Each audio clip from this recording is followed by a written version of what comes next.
దేవుడు నీ పట్ల చేసిన వాగ్దానాలు నువ్వు చూడాలని ఎంతో ఆశపడుతున్నావు. నీ జీవితంలో నెరవేరాలని ఎంతో ఆశపడుతున్నావు. కానీ అది ఇంకా అవ్వట్లేదు, ఇంకా ఆలస్యం అవుతుంది అని ఓర్పు లేక జీవిస్తున్నావా? నసుగుతూ ఉన్నావా? ఈ జనరేషన్ లో మనం ఏదైనా కోరుకుంటే, మనం ఏదైనా ఆశపడితే మనకి వెంటనే జరిగిపోవాలి. నేను ఇవాళ ఆశపడితే నాకు ఇప్పుడే వచ్చేయాలి అని కోరుకుంటూ ఉంటాం. కొన్ని ఆలస్యం అనేది ఎవరికి కూడా నచ్చదు.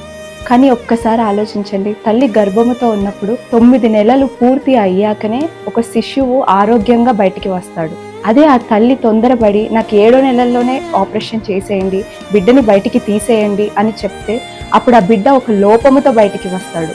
ఆర్గాన్స్ అన్ని కూడా ఫామ్ అవ్వవు.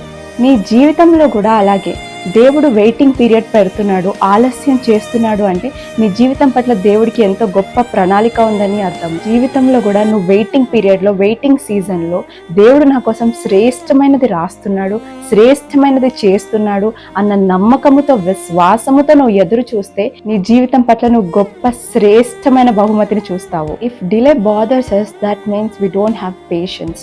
మన జీవితంలో ఆలస్యం అనేది మనకి చిరాకు పుట్టిస్తుంది, ఇబ్బంది కలిగజేస్తుంది అంటే నీకు ఓర్పు లేదు అని అర్థము నీ జీవితంలో. పరిశుద్ధ గ్రంథం నుంచి చూసినట్టయితే హెబ్రీయులకు రాసిన పత్రిక 6వ అధ్యాయము 12వ వచనంలో విశ్వాసము చేతను, ఓర్పు చేతను వాగ్దానాలను స్వాతంత్రించుకునే వారిని పోలి నడుచుకొనుడి అని చూస్తాము. ఇక్కడ మనం 2 చూస్తాము, విశ్వాసము, ఓర్పు. ఈ 2 కూడా కవలలు లాగా. దేవుడు నీకు ఇచ్చిన వాగ్దానంని నువ్వు మొదటిగా విశ్వసించాలి. నీ స్పిరిట్లో నువ్వు దాన్ని రిసీవ్ చేసుకోవాలి, నీ ఆత్మలో దాన్ని నువ్వు రిసీవ్ చేసుకోవాలి. తర్వాత ఆ వాగ్దానము నీ కళ్ళ ముందు నెరవేరాలి అంటే, మేనిఫెస్టేషన్ అవ్వాలి అంటే నువ్వు ఓర్పుతో, పేషెన్స్తో వెయిట్ చేయాలి. సో నీకు 2 కూడా చాలా ప్రాముఖ్యము.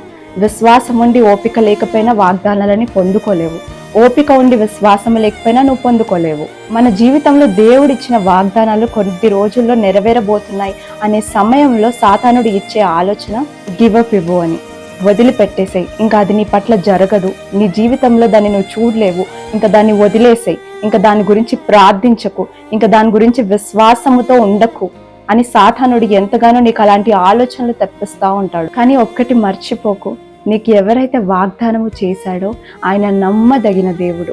Don't give up and delays, because he who promised is faithful. ఆలస్యం అవుతున్న సమయంలో నువ్వు ఓర్పుతో దేవుని వాగ్దానాలు పొందుకోవాలని ఓర్పుతో నువ్వు వెయిట్ చేస్తున్న సమయంలో దేవుడికి కృతజ్ఞతాస్తుతులు చెల్లించు. ఆలస్యం అవుతున్న సమయంలో కృతజ్ఞత హృదయంతో ఎలా ఉండగలుగుతావని ఆలోచిస్తున్నావా? ఎప్పుడైతే డిలే అన్నది, ఆలస్యం అనేది నిన్ను చింతించినప్పుడు కృతజ్ఞత హృదయం కలిగి నువ్వు ఉంటావు. When delay doesn't bother you, you will have